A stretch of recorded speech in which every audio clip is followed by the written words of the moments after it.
We get started. The Design Review Board regular meeting for Tuesday, November 26th, 2013 is now called to order. Kevin Gray. Here. Rick Schoenhardt is not here. Charlie Stevenson. Here. John Stewart. Here. Rita Bond. Here. John Carroll. Here. Tony Draplick. Here. Chair appoints John and Tony for the two vacancies that we have this evening. First item is discussion and possible action. It's the application number 13-49 of Mark Lubetkin, agent for RSP Simsbury LLC, owner, for a site plan amendment for the expansion of Redstone Pub on the property located at 10 Jim Gallagher Way, formerly known as 10 Mall Way, map G10, block 227, lot 001A plus RR, zone SC3. Welcome.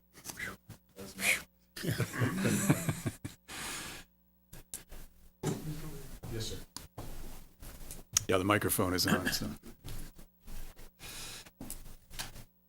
a little sore today. Demolition all day, so pardon me. Feeling my ears. Mark Lubetkin, Redstone Pub. I know all you folks. Thanks for hearing me today.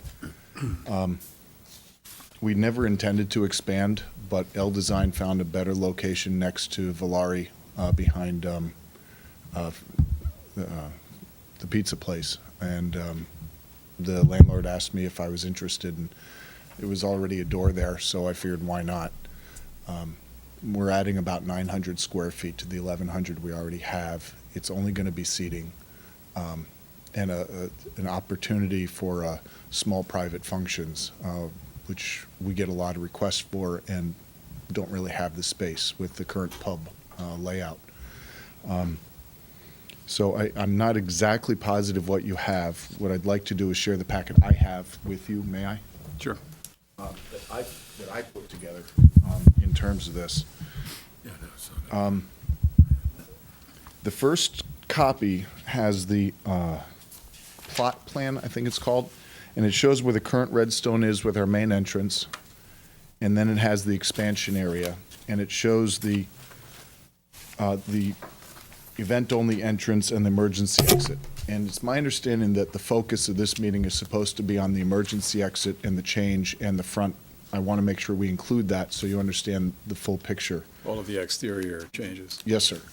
I did include the interior so you could see the space and where it's relating and why there needs to be an emergency exit, and that's on the second page. I met with the assistant fire marshal, and he walked me through it. Very informative. We need an emergency exit a certain distance away from the main entrance, and that's only achieved by using one of the back windows that faces Bank of America. And as you see from the drawing, the first window is taken up with an HVAC closet. And then the second window then would become, and it's the farthest distance window in relation to our main entrance, which is why we get the distance requirement that the fire marshal desires. And then we have some booze and other things that are laid out there. And then I took some photos of the space so you could really see what it looks like. The first one is to the east as you're standing in front of the archway. It's right here. The archway itself, and then to the right, the next two photos show where the pathway would be. And then the window itself, which you have right there, a large copy of, and then our front door. The intent would be to take the same front door we have, which matches the style of the windows and doors already in the building, would be minus the side light. So there's no side light there. And we would saw cut the stone 2 inches on either side, which allows the lintel to remain in place. And we would take it down the required amount, and we would put the door in. We are required at that point to have a 36-inch wide pathway. I was originally thinking blacktop because that's what's already there for the other sidewalks in that area. And you can see an example of one here. This one meanders across the boundary line. If I may, I'll walk it up. Yep. You'll see that it meanders up the pathway here. And I'm in conversation now between my attorney, Chip, and Bank of America to get a an easement to allow us to have a walkway. It'll probably be straight from here to the third window. Right next to the here, building, right- just across the. Right next to where this is. Right, the archway, that's the corner of the archway here? Yes, sir. Yeah. So here's the corner of So the just run archway. across the end of the building. Yes, sir. Yep. And, so I'll make sure I get all the way down. So it kind of meanders. We're gonna try and do it tight to the building to stay within the property line. And for handicap and fire exit, it has to be a cleared, in other words, snow-cleared path 36 inches wide. I also understand that the fire marshal is gonna require an awning over that space. Since L Design desired to take their awning with them, we're going to replace the awning that they had up with the same black awning. And that's the last page in my booklet. It's the same black sunbrella material. This is the one that would be on the back. It's just a very simple overhang awning, and it would be black, if that's acceptable with you. Fabric awning, and then replacing the one that was taken down. It is much smaller. It doesn't have the big wide front, which is why you can see the skylights here. We don't want any signage on it. I think it takes away from the character of the building to do that. And it would only then be for snow protection for the fire marshal. It's a simple application. I don't know what else you need to know. It's really straightforward. Two questions I have. You're going to use a glass door, glazed door? Yes, it's the same as the one in the front of the pub right now. Yeah. This is emergency only, right? Yes, Emergency exit. and I am going to alarm it. Panic bar, the whole Right. works. Yes, sir. Okay. But you want a glass in the door? I think it looks better. If Okay. you think otherwise, No. I just And the other thing is a lighting fixture. Are you going to put a lighting fixture up? you know what? I didn't bring it with me. It's the same one we're submitting for the sign light. It's the barn light, the gooseneck with that's on the front of the building. Gooseneck over the awning? It's actually under the awning, so it just lights down Oh. on, it's So set within, the awning is above a gooseneck? yes. So the awning is here, and the gooseneck would be here, so the light comes straight down. Like it did before. Isn't it emergency fixture, it has to be what? Yeah, they'll require it. Yeah. Yeah. Any questions? Anybody have any? No. Pretty straightforward. I would agree. Straightforward's good. Tony, John, any comments? Okay. Pretty straightforward. Someone want to make a motion then? I'll make a motion.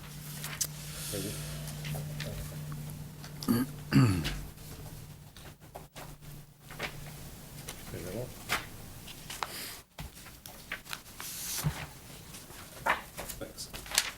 Mr. Chairman, regarding the application number 1349 of Mark Lubutkin, agent for RSP Simsbury LLC, as far as I'm going, I move that we make the following referral to the zoning commission, that the design review board finds the application substantially consistent with the intent and principles of the guidelines for community design and recommends approval.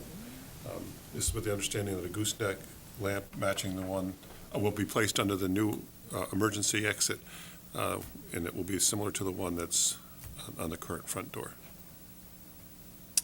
Is there a second? Second? Second by Charlie. Any comments? Just a question. John?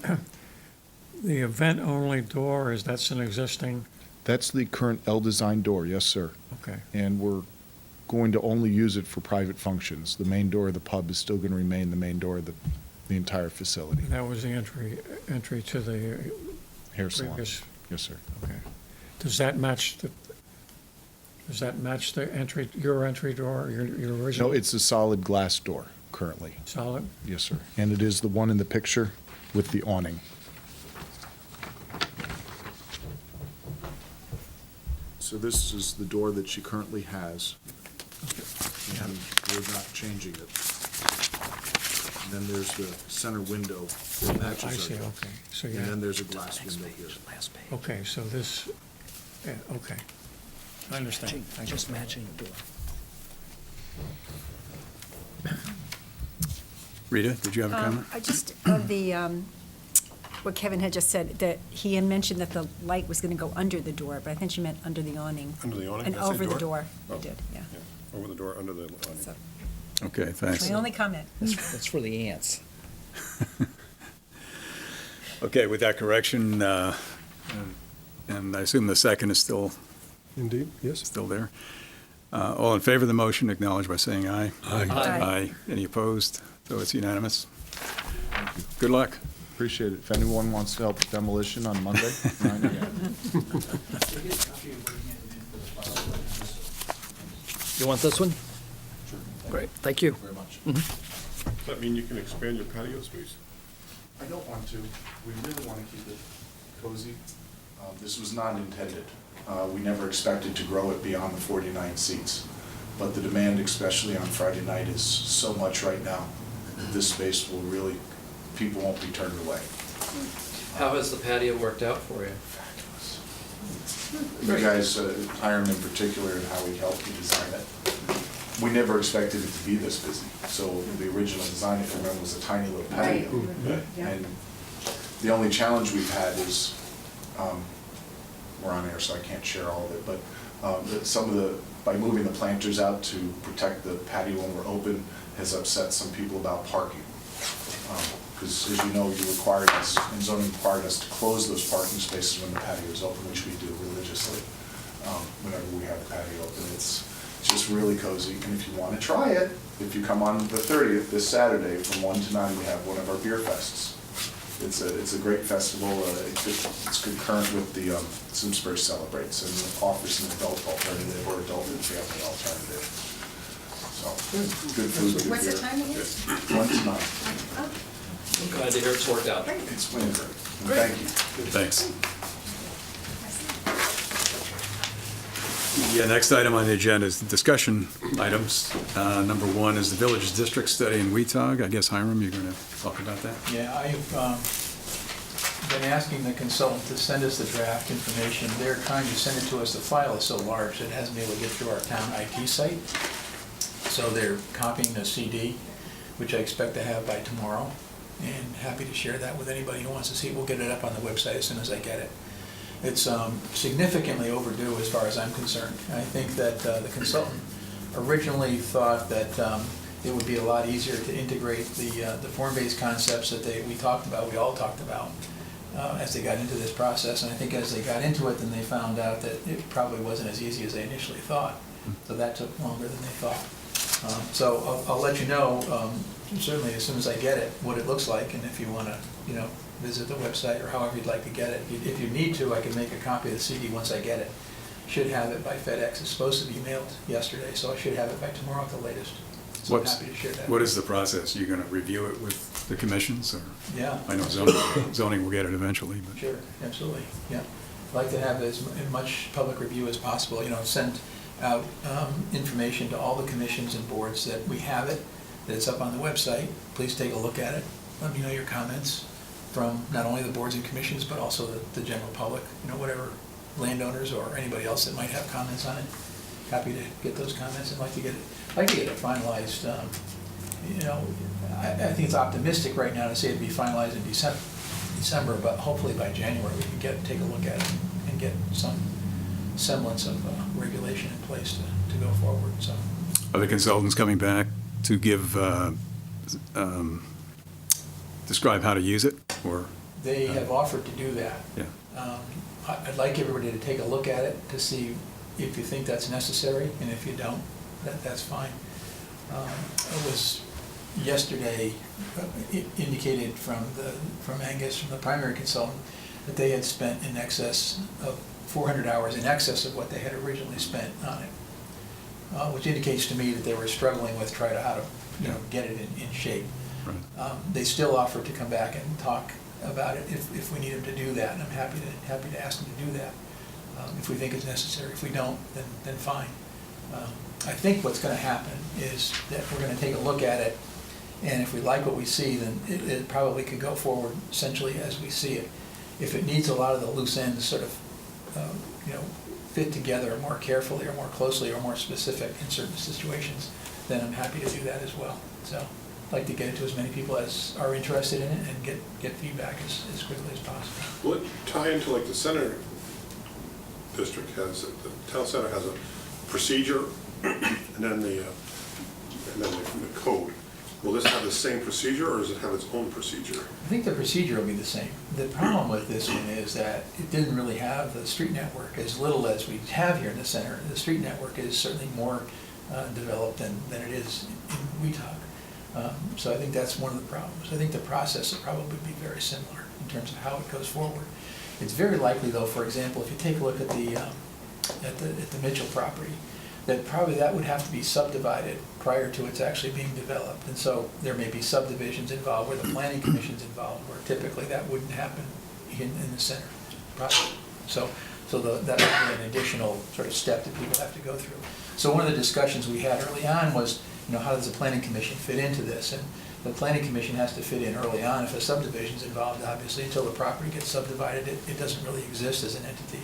So that presents all kinds of lending issues and a variety of other issues as well. So what streets it would front on, what those streets would look like, whether it be A streets or B streets, whatever the situation is, what those structures would look like. Some of the renderings that Russ Preston put together I thought were very interesting. I frankly don't know what other people thought about them in terms of how they look in terms of their overall scale and scope in that whole area. So I'd be very interested in getting your input on that, and then we see where we go from there. So try to keep the process as similar as possible. So just starting now to get some proposals for a town center. We're working now with the owner of the former Webster Bank building, and so that's an interesting situation. That'll be coming up probably in December as well. So that's just starting as well. Talking with some people about the Simsbury property at the same time, and a couple of other smaller pieces in town as well. So in the next probably 3 months or so, we'll see some of those things on paper. We'll find out how well the process works. So that's where that is. Any questions? Next one is a marketing study town-wide. I don't have nothing new to report on that. The study results of phase 1 study and the final presentation are both up on the website. So I don't know if you have any questions on that or not. The question that I have really is, where do we go from here? What happens with the second phase?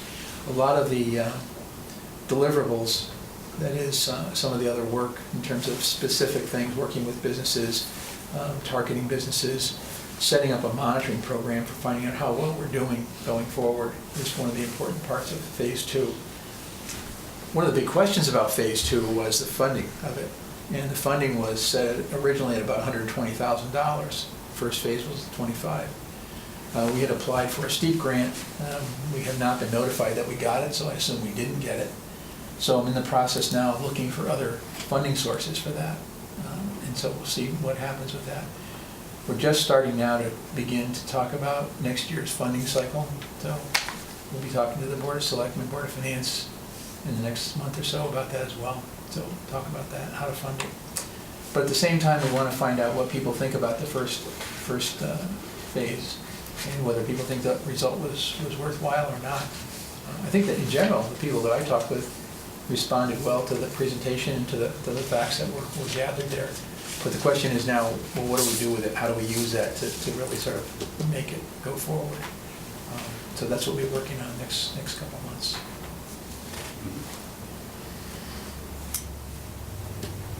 Next item, the Hartford Land Use Study status.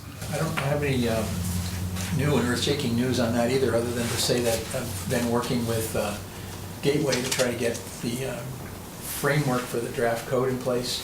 There was a committee meeting, the Hartford Land Use Study Committee meeting a week or so ago.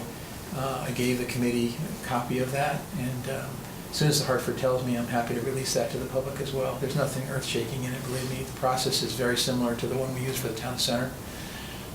It simply sets the process up so that once the zone is landed on that particular property, there are a variety of applications that need to be made to this board, to zoning commission, to planning commission, EDC, to make sure that those plans that come in fit the code.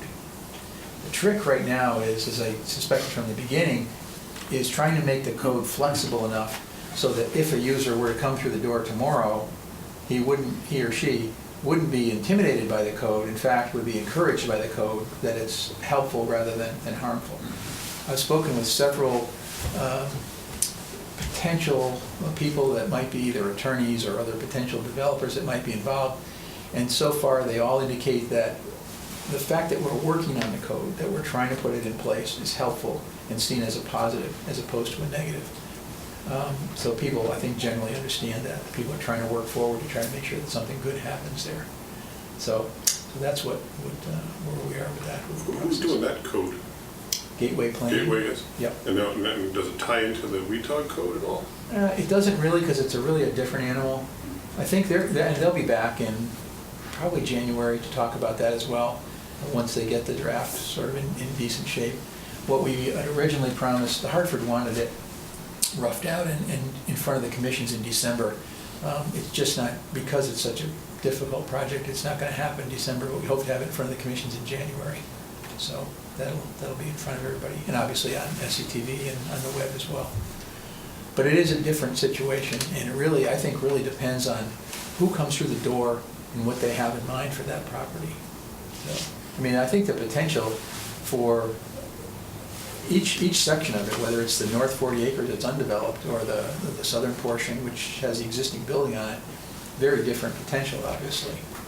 So we'll just have to wait and see what happens. Yeah, the big difference, I mean, the Hartford site is more of a visionary site. It's going to have to be drafted that way, whereas the other one is more implementable. Yeah. The WETOG, that's really more prescriptive, I think. So there's a big difference in the two. Yeah, they really are different. It's interesting. I mean, it's fascinating. We're just hopeful that we can create enough interest and value in the property that somebody will say, yeah, we think we can do something with that. So, chances of it, I mean, I really never saw it happening immediately. I think that no matter what happens, it's going to be an incremental thing. If somebody were to buy that property and say, okay, we're going to have reorganize the property so that we have a multi-tenant use of that large building, that would not be surprising at all, probably very likely. But then what else happens on the property? We've got 2,685 parking spaces there that are covered with asphalt. Right. So could we put some buildings in those lots that might help and relate to the main building, whether they're additional, whether retail or whatever, that's going to remains to be seen. So we'll just have to see how that goes. Any questions? Next item is discussion on proposed policy for Route 10 light post banners. Ira, maybe you can tell us what you'd like us to do with this. You know, I just take a look at it. I think that what had happened, and many of you are probably well aware, is that it had begun to get out of hand in terms of different groups and folks wanting to put up banners. We think we talked about it briefly in a past meeting. Yeah. The recommendations that you have are the ones I believe that went to the Board of Selectmen last night. And I'm not sure, frankly, because I didn't see that meeting and wasn't at it, whether they adopted it the way we proposed it or not. We proposed a minimum period of display of 8 weeks, maximum of 8 weeks, relatively limited in terms of time of the year that they can be put up so that they wouldn't be up year-round on an ongoing basis.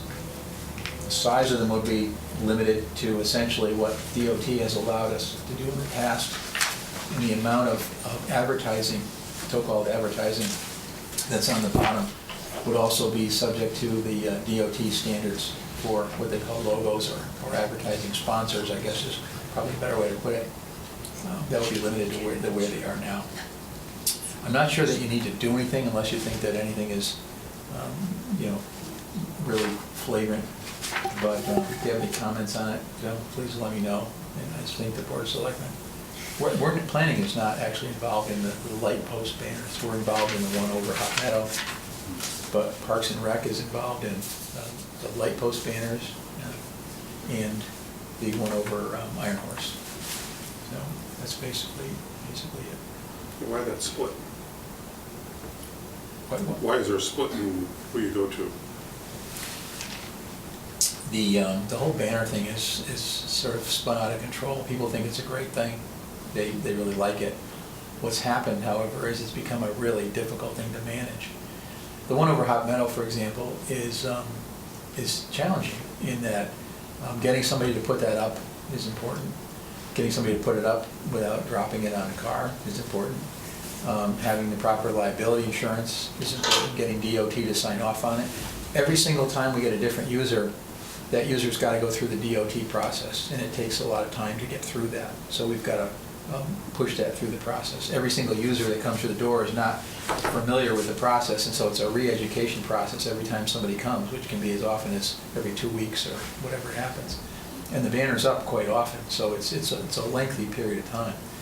So that requires a lot of staff time just to manage that.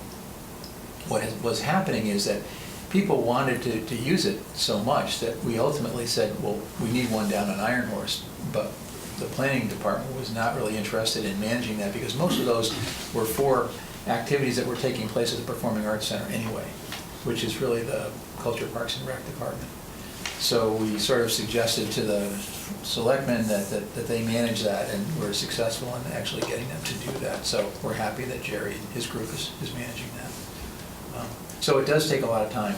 It may seem like a small thing, it may seem really simple, but between the groups that are fighting over the banner and who gets, the banner and when they get it and the dates, people are coming in a year ahead of time now to reserve it, and it's challenging to fit into that process and make everybody happy. So that's why we try to come up with. There's an income potential there. Well, Well, that was interesting because we talked about that. The income thing, some of the groups that are not extremely well-funded, were not particularly interested in adding to the income potential. And so we talked about that, and some of the groups recommended eliminating, this is for the light post now, eliminating the $250 fee. There is no fee for the one on Hot Meadow. And I don't think there's a fee for the one on Iron Horse either. But we thought that the $250 fee for the light post was appropriate because it takes somebody from Public Works, better part of a day to get those things up, by the time they get them up and get the truck under and get the ladder and so on. So it takes a while to do that. So we thought the fee for that was warranted. But that's not a fee that applies to the ones over the roads. I was going to ask, I was just curious, because I noticed it also required insurance for them to insure, and how much does that run? I don't know. I honestly don't know. I could find out and get back to you, but I don't know. But the reason, the banner over Hot Meadow has come down on occasion with the strong winds or whatever. And we have it now. Ferg Jansen sets it up, I think, almost all the time. And he's really good at it. But one of these days, he's going to say, I think I've had enough. So somebody else is going to put it up. And inevitably, there'll be a training period about that. So we want to make sure, obviously, that no one, it could be very serious, obviously, if it fell in a car or truck. So we want to make sure that doesn't happen, but I don't know the number. How long have you had banners across the street? Boy, ever since I've been here. Really? Yeah. Before 2006, Oh, yeah. Yeah, Forever. yeah. Long time. And there was no provision here to divide the 19, so you couldn't do a partial package. There was discussion about that. For whatever reason, the ultimate suggestion, and this really wasn't, the ultimate suggestions really came out of Parks and Rec talking to the Chamber and talking to Main Street. I really didn't care. It certainly didn't make any difference to me because we aren't directly involved in it. But there's a possibility that they could ultimately decide to do that.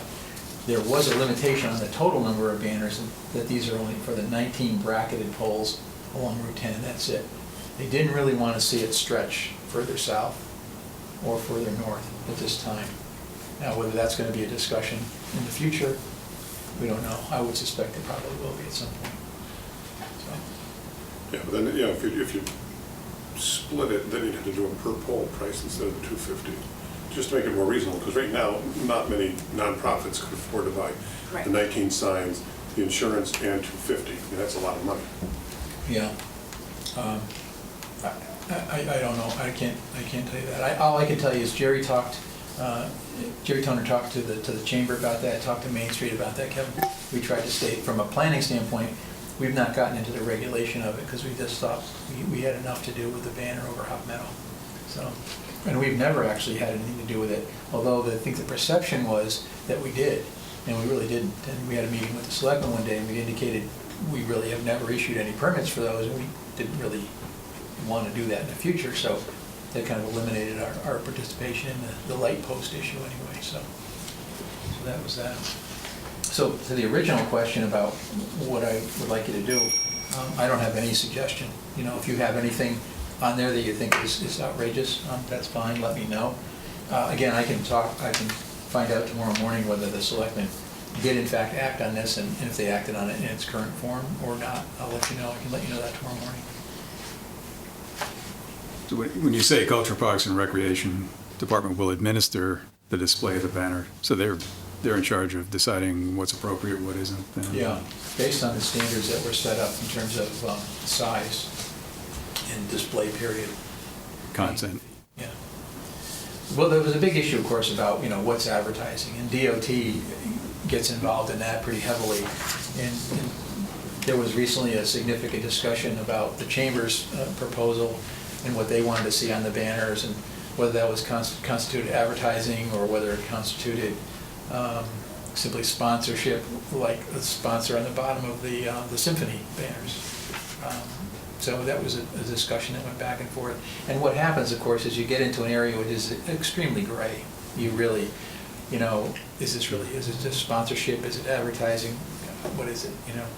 So I think that the reason that these rules came about, this policy came about, was to try to eliminate some of those back and forth discussions. Okay, any other comments? Next item is proposed 2014 meeting schedule. I know I asked the question whether you want to hold off on that until the next.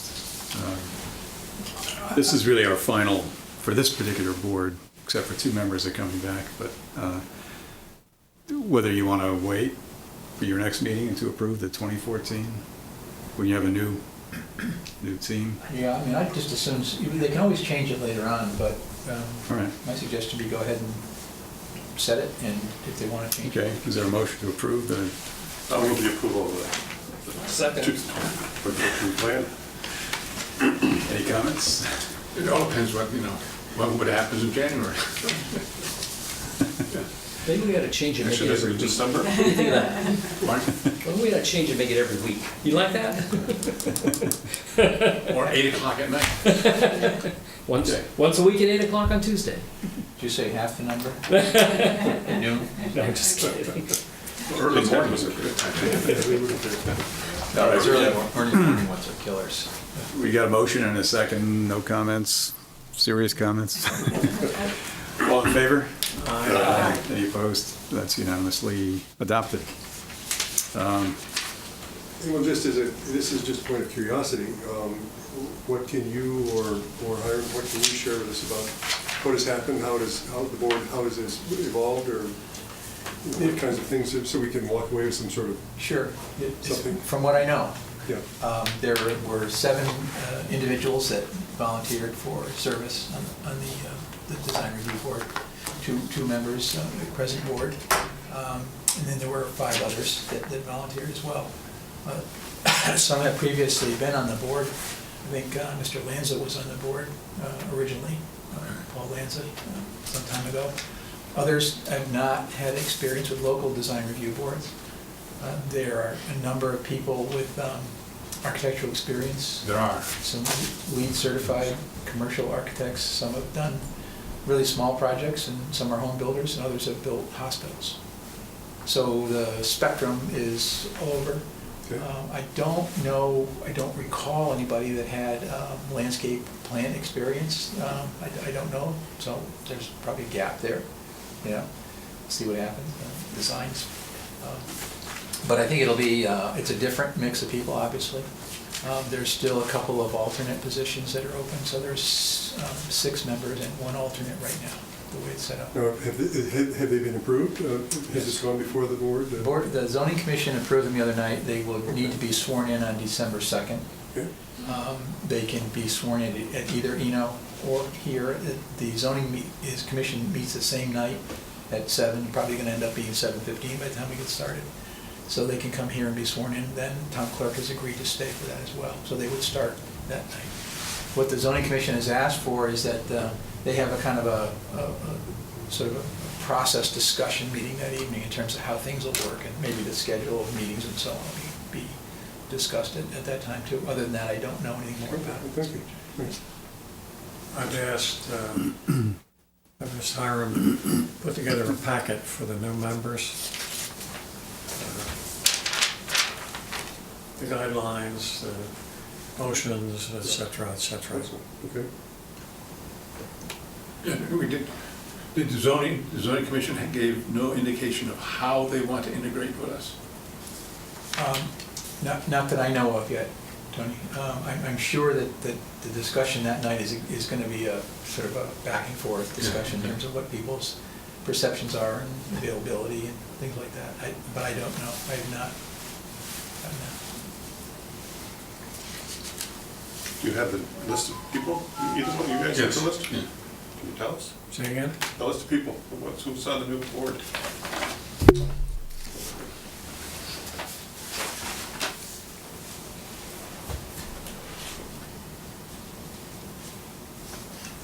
I know none of them, so I can't.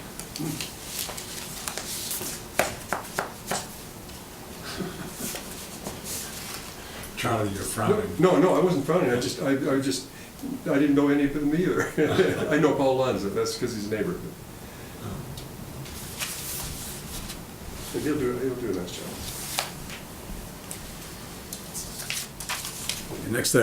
Next item is correspondence. Hiram, anything? No, I don't have anything extraordinary. Okay, approval of minutes of October 22, 2013. So moved. Do we have a second? Second. Any comments, corrections, updates? No? All in favor of approving the minutes of October 22, 2013? Acknowledge by saying aye. Aye. Aye. Any opposed? So they are adopted. And last item is adjournment. We have a motion to adjourn. Is there a second? Second. Second by Rita. All in favor? I'm enthusiastic. Aye. Aye. Okay. Any opposed? Okay, we are adjourned. Thank you.